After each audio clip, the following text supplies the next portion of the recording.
ದಾವಣಗೆರೆ ದಕ್ಷಿಣ ವಿಧಾನಸಭಾ ಕ್ಷೇತ್ರ ನಮ್ಮ ಜೊತೆಗೆ MP ರೇಣುಕಾಚಾರ್ಯ ಅವರು ಮಾತಾಡ್ತಾರೆ ಸರ್. ಈ ಎಲೆಕ್ಷನ್ ಹೇಗಿದೆ ಸರ್? ದಾವಣಗೆರೆ ಬಾಗಲಕೋಟೆ ಎರಡು ಕ್ಷೇತ್ರಗಳಲ್ಲಿ 100ಕ್ಕೂ ಸೂರ್ಯಚಂದ್ರ ಸತ್ಯನ ಪ್ರಜ್ಞಾವಂತ ಮತದಾರರು ಆಯ್ಕೆ ಮಾಡ್ತಾರೆ ವಿಶ್ವಾಸ ನಮಗಿದೆ. ಇವತ್ತು ಬಹಳ ದೊಡ್ಡ ಸಂಖ್ಯೆಯಲ್ಲಿ ಮತದಾರರು ಸೇರಿದ್ರು. ದೊಡ್ಡ ಅಂತರದಿಂದ ನಮ್ಮ ಅಭ್ಯರ್ಥಿ ಶ್ರೀನಿವಾಸ್ ದಾಸ್ಕರಪ್ಪ ವಿನ್ ಆಗ್ತಾರೆ.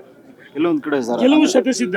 ಅಲ್ಪಸಂಖ್ಯಾತರು ಒಂದೆಡೆ, ಎಲ್ಲೊಂದು ಕಡೆ ಬಿಜೆಪಿ ಪ್ಲಸ್ ಆಗುವಂತ ಸಾಧ್ಯತೆ. ನೋಡಿ, ಭಾರತೀಯ ಜನತಾ ಪಾರ್ಟಿ ಕಾರ್ಯಕರ್ತ ಆಧಾರಿತ ಪಾರ್ಟಿ. ಕಾರ್ಯಕರ್ತರು, ಬೂತ್ ಮಟ್ಟದ ಕಾರ್ಯಕರ್ತರು ಪಕ್ಷದ ಪರವಾಗಿದ್ರೆ ಪ್ರತಿ ಮನೆಗೆ ತೆರಳಿ ಮತದಾರರ ಮನವೊಲಿಸ್ತಾರೆ. ಸೂರ್ಯಚಂದ್ರ ಸತ್ಯನ ನಮ್ಮ ಅಭ್ಯರ್ಥಿ ದಾಸ್ಕರ ಶ್ರೀನಿವಾಸ್ ಆಯ್ಕೆ ಆಗ್ತಾರೆ. ಅಂದರೆ ಪ್ರಮುಖವಾದಂಥ ಅಂಶ ಅಂತಂದರೆ ಈಗ ಬಿಜೆಪಿಯಿಂದ ಸಾಕಷ್ಟು ಈಗಾಗಲೇ ಸ್ಪರ್ಧಾರ್ಥಿಗಳು ಸಾಕಷ್ಟು ಜನ ಇದ್ರು. ಅಲ್ಲಿ ಎಲ್ಲ ಒಂದು ಕಡೆ ಒಂದೇ ಬಣ ಅಂತೇಳಿ ಈಗ ನೋಡಿ, ಟಿಕೆಟ್ ಸಿಗೋವರೆಗೂ ಬಿ ಫಾರ್ಮ್ ಸಿಗೋವರೆಗೂ ಇರುತ್ತಿಲ್ಲ ಅಂತಲ್ಲ, ಆದರೆ ನಾವೆಲ್ಲ ಒಟ್ಟಾಗಿ ಒಂದಾಗಿದ್ದೀವಿ. ಅಂದರೆ ಎರಡು ಬಣಗಳು ಒಂದೇ ಆಗಿ ಬಣ ಇಲ್ಲಣ್ಣ, ಬಿಜೆಪಿ ಬಣ ಇಲ್ಲ, ಬಿಜೆಪಿ ಕಮಲದ ಚಿಹ್ನೆ. ಏಕೆ ಸರ್? Thank you sir.